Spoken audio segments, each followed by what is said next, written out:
Brigadier साहब कि अब ये जो सर्वे आएगा, हम बात कर रहे थे भारतीय इन्वॉल्वमेंट की जो कि अफगानिस्तान में है, और अफगानिस्तान अब डिपेंडेंट है भारत के साथ जिस तरह से उनके ताल्लुकात हैं, तो क्या अब ये जो सर्वे होगा इसके न्यूट्रल रिजल्ट हमारे पास आएंगे और जो खातिर खा नताइज आने चाहिए वो आते आपको दिखाई दे रहे हैं क्या ब्रिगेडियर साहब? बात यह है कि जहाँ तक तो पाकिस्तान और अफगानिस्तान की मुस्तकबिल की रिलेशनशिप का ताल्लुक़ है, उसमें अगर कोई ये सोचता है कि रिलेशनशिप बग़ैर टर्बुलेंसी के किसी पीसफुल ज़राए पे या पीसफुल माहौल में रह सकती है, तो I don't think so this will happen. क्योंकि यहाँ सिर्फ अमेरिकन, यहाँ सिर्फ इंडियंस इन्वॉल्वमेंट नहीं है, यहाँ पे बहुत बड़ी अमेरिकन डायरेक्शंस भी है। फिर आपको पता है रशिया भी बैठा हुआ है और आजकल चाइना भी है, सिचुएशन चेंज हो रही है, तो अमेरिका भी चाहता है कि ये खित्ता थोड़ा सा अनस्टेबल रहे, अफगानिस्तान अनस्टेबल रहे, पाकिस्तान अनस्टेबल रहे। क्योंकि आपने देखा अभी बातें हो रही हैं अमेरिकन की तरफ के अफगानिस्तान में एडिशनल फोर्सेस भेजने की, तो जो उन्होंने इतने बड़े बड़े बेसेस बनाए हैं जिनका बुनियादी मकसद जो है वो जो सेंट्रल एशियन रिपब्लिक्स की जो दौलत है तेल की और गैस की, उस पर नज़र रखना है और फिर आने वाले दिनों में जो माहौल बन रहा है उसको चेक करना है। अब उसके लिए वो एडिशनल ट्रुप्स भेजेंगे, तो उनको चाहिए कि एडिशनल ट्रुप्स के लिए अमेरिकन पब्लिक को सेटिस्फाई करने के लिए यहाँ पे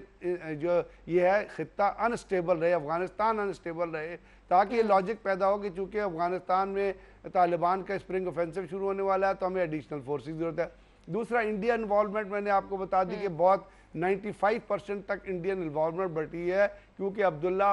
अशरफ गनी, हामिद करजई ये सारे टाउट हैं इंडिया के, पैसे लेते हैं, अमेरिकन से डॉलर लेते हैं, इंडिया से पैसे लेते हैं। तो जहाँ तक तो एक टेंजिबल सोल्यूशन है वो तो मुझे मुस्तकबिल में होता नज़र नहीं आता। लेकिन चूंकि ये सर्वे बेस करता है एक लिमिटेड एरिया में और उसमें कोई इतना बड़ा डिस्प्यूट है नहीं, उसमें कोई इतनी बड़ी कंटेस्टी है ही नहीं, तो मुझे लगता है कि आपस में अगर ये जो बात करेंगे और उसको पुराने मैप्स के ज़रिए करेंगे, जियोलॉजिकल सर्वे करेंगे, तो बहुत सारी चीज़ें हैं जो स्टैंड आउट करेंगी। उसको पब्लिक में रखना चाहिए और अफगान गवर्नमेंट को उसको 1 मिनट के लिए चाहिए कि अफगान गवर्नमेंट अपना गला खोले और अपने गिरेबान में झांक के देखे कि वो क्या गलतियां। असल में बात ये हमेशा मैं आपको बताऊं, अफगानिस्तान में जो सर लीडरशिप है ना, वो नहीं चाहती कि अफगानिस्तान में अमन आए, इसलिए कि अगर अफगानिस्तान में अमन आ जाता है तो जो अब्दुल्ला और ये हामिद करजई और ये इस किस्म के लोग जो सौदा बेचते हैं ना कि जी हम ही